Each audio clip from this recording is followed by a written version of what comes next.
Aujourd'hui, l'Ukraine a révélé les résultats de l'une de ses plus importantes opérations de contre-offensive soutenue de ces derniers mois. Le président Volodymyr Zelensky ayant annoncé que les forces ukrainiennes avaient progressé avec succès le long de l'axe d'Olexandrivka, libérant 745 km² et 26 localités à travers les régions de Dnipropetrovsk, Donetsk et Zaporijia. Selon les responsables ukrainiens, les pertes russes ont dépassé 9500 morts et plus de 6600 blessés, tandis que d'autres troupes ennemies ont été capturées. L'offensive n'a pas été une percée soudaine réalisée en quelques jours, mais le résultat cumulé de plus de 6 mois de pression continue. Les unités d'assaut ukrainiennes ont libéré 26 localités et les ingénieurs ont par la suite déminé plus de 300 km² de zones arrière où des groupes d'infiltration russes étaient précédemment établis. L'opération se poursuit alors que les unités ukrainiennes consolident leurs gains et étendent leur tête de pont, les résultats ayant été révélés avec un délai pour des raisons de sécurité opérationnelle. L'une des avancées les plus significatives s'est déroulée autour de Komar, où, après avoir libéré des localités plus à l'ouest et complètement nettoyé Novokansk, les forces ukrainiennes ont approché Komar depuis deux directions. Plutôt que de lancer un assaut direct, elles ont d'abord affaibli les défenses russes grâce à des frappes soigneusement coordonnées.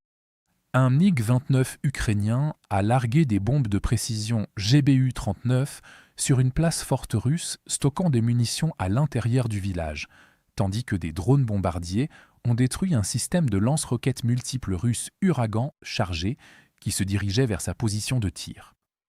Le lanceur a pris feu avant que ses roquettes n'explosent, tirant de manière incontrôlée depuis les tubes. Ce n'est qu'après avoir neutralisé la puissance de feu russe que les forces spéciales ukrainiennes sont intervenues depuis l'ouest.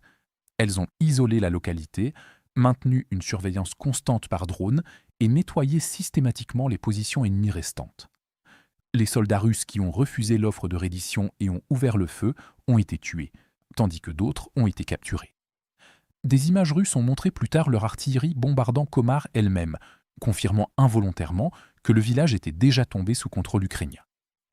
Plus au sud, l'Ukraine resserre progressivement la pression sur Uspenivka, une localité plus importante que la Russie a capturée il y a près d'un an. Les troupes ukrainiennes avancent simultanément depuis l'ouest, via Solotke, et depuis le nord, en utilisant les localités récemment libérées comme zone de rassemblement.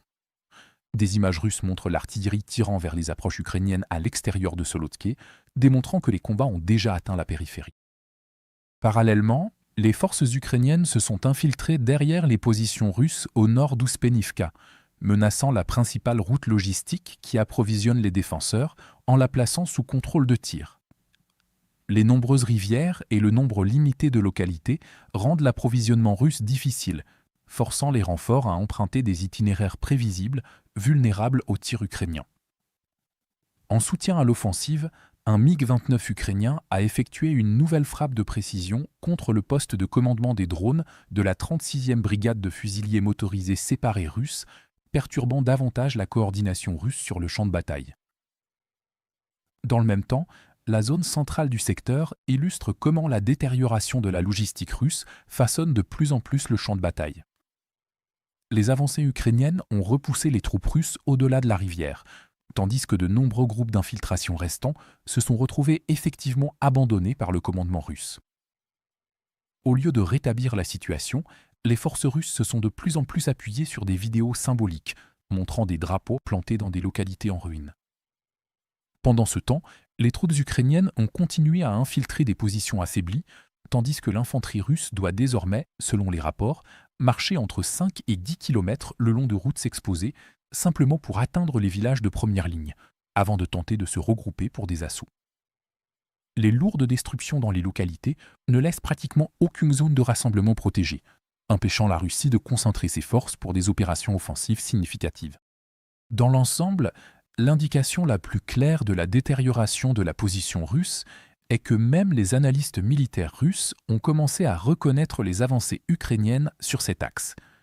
Malgré la poursuite des ordres d'assaut répétés, les commandants russes envoient l'infanterie traverser 2 rivières et 3 fossés sur un terrain fortement surveillé, où les attaques échouent depuis des semaines. L'opération d'Olexandrivka démontre que, bien que la Russie continue de donner des ordres offensifs, les forces ukrainiennes dictent de plus en plus le cours des événements sur le champ de bataille, repoussant progressivement les troupes russes, tout en exploitant les faiblesses croissantes de la logistique, de la coordination et du commandement russe. Saviez-vous que vous manquez la moitié de nos vidéos sur YouTube? Chaque jour, nous publions des vidéos tactiques exclusives qui analysent les derniers développements sur le champ de bataille, des mises à jour stratégiques expliquant ce qui pourrait arriver ensuite, et des vidéos géopolitiques reliant chaque événement à la situation mondiale globale.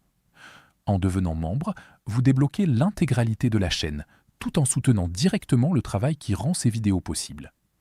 Cliquez sur Rejoindre ci-dessous dès aujourd'hui pour débloquer toutes les vidéos réservées aux membres et vous assurer de ne jamais manquer nos mises à jour spéciales.